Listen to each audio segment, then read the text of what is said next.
याद करिए जंतर मंतर पर कौन नहीं बैठा था।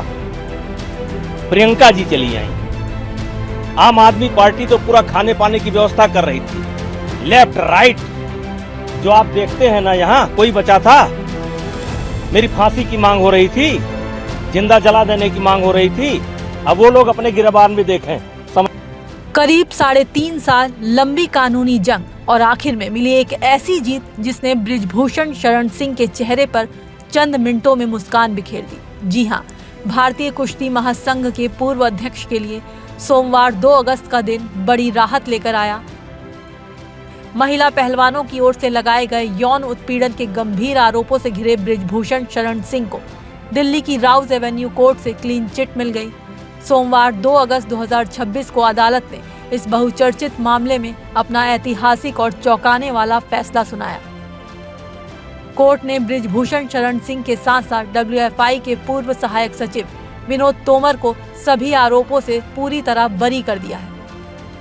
अदालत ने अपने फैसले में स्पष्ट किया कि अभियोजन पक्ष यानी प्रोसिक्यूशन की ओर से पेश किए गए सबूत बृजभूषण शरण सिंह के खिलाफ आरोपों को साबित करने के लिए पर्याप्त नहीं थे।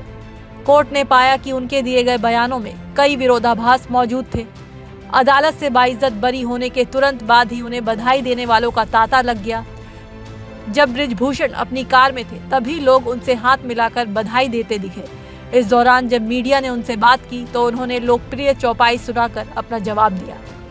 सर, कितनी बड़ी खुशी का क्षण है सर आपके लिए, कोर्ट ने बरी कर दिया है। सर, जो राजनीतिक रास्ता आपका रुक गया था सफर, वो फिर दोबारा शुरू करेंगे? वही जो राम रच रहा था। बीजेपी नेता बृजभूषण ने ये भी कहा कि मुझे पूरा विश्वास था कि मेरे साथ न्याय होगा, क्योंकि 18 जनवरी 2023 को ही मैंने कहा था कि ये एक पूरा षड्यंत्र है। जिस दिन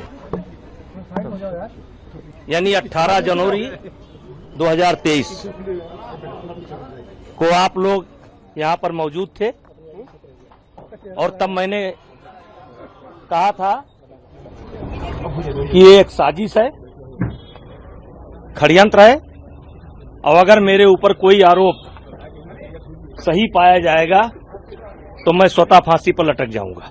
मैं सामने वाले को नहीं जानता हूं कि सामने वाले के दिल में क्या है, लेकिन मैं अपने आप को जानता था और मुझे पूरा विश्वास था कि मेरे साथ न्याय होगा और मेरे साथ न्याय हुआ।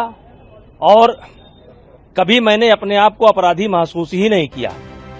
इस दौरान पूर्व सांसद ने कांग्रेस सांसद प्रियंका गांधी वाड्रा और आम आदमी पार्टी का नाम लेकर उन पर निशाना भी साधा।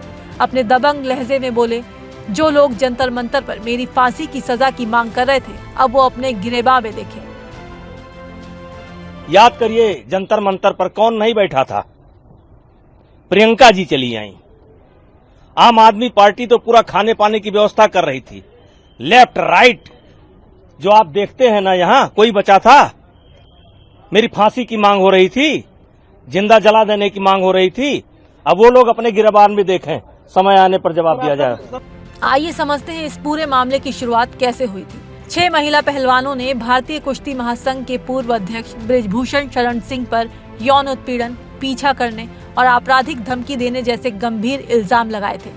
18 जनवरी 2023 को देश के शीर्ष पहलवानों ने दिल्ली के जंतर मंतर पर बृजभूषण शरण सिंह के खिलाफ मोर्चा खोलते हुए धरना शुरू किया। 19 जनवरी 2023 को प्रदर्शनकारी पहलवानों की मुलाकात बबीता फोगाट और तत्कालीन खेल मंत्री अनुराग ठाकुर से हुई।